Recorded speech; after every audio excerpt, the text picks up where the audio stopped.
कधीच नाही चुकणार तुमचे फेवरेट टीव्ही शोज झी5 सोबत, तेही एकदम फ्री। तुम्ही कसं काय आला तिकडे? हा माणूस का आला आपल्या घरी?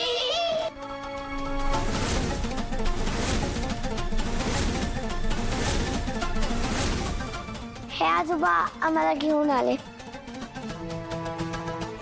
प्लीज तुम्ही त्यांच्यावर रागवू नका ना। चिनू म्हणू, अगं कुठे होतात तुम्ही? केव्हापासून आम्ही तुमची वाट बघतोय इथे। माधवराव, ऍक्च्युली वसू एक मिनिट, आवनी मुलींना घे। या ग इकडे।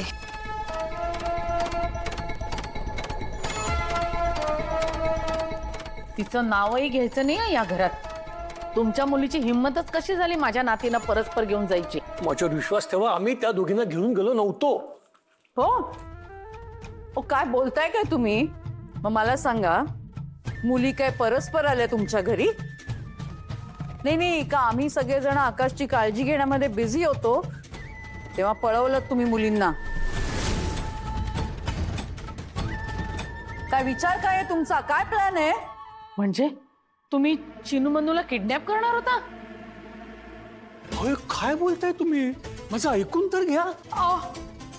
तुम्ही पोलिसांना फोन करा। जयश्री, हळू, शांत हो आधी।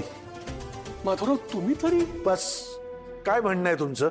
नाही, आम्हाला छळायला किंवा आमच्या कुटुंबाला छळायला मजा येते का? नाही नाही, अजिबात नाही। अहो, स्वप्नात मी असा विचार करणार नाही हो। आजोबा प्लीज त्यांना रागवू नका। त्यांनी नाही नेलं आम्हाला, आम्हीच रघु काका बरोबर गेलेलो। हो बाबा, बरा बाबा, म्हणून मनीची आईने खूप मोठं व्रत केलेलं, म्हणून आम्ही तिला हेल्प करायला गेलो होतो।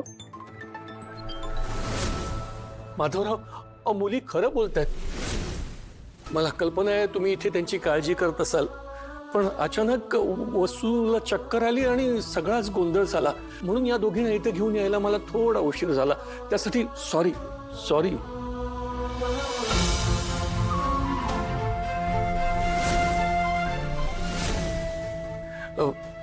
म्हणजे आता वसूची तब्येत बरी आहे, म्हणजे काळजी करण्यासारखं तसं काही कारण नाही आता।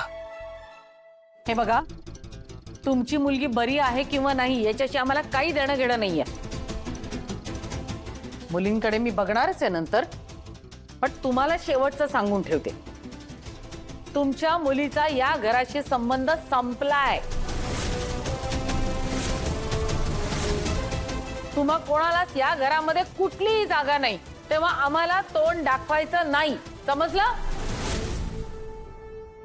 आणि माझ्या घराच्या आणि माझ्या नातींच्या जवळपास पण फिरकायचं नाही। निघा, त्यांच्याकडे काय बघताय? निघा। तो देवाशपथ सांगतो, म्हणजे माझ्या मनात तुम्हाला कोणालाही दुखवायचा हेतू नव्हता।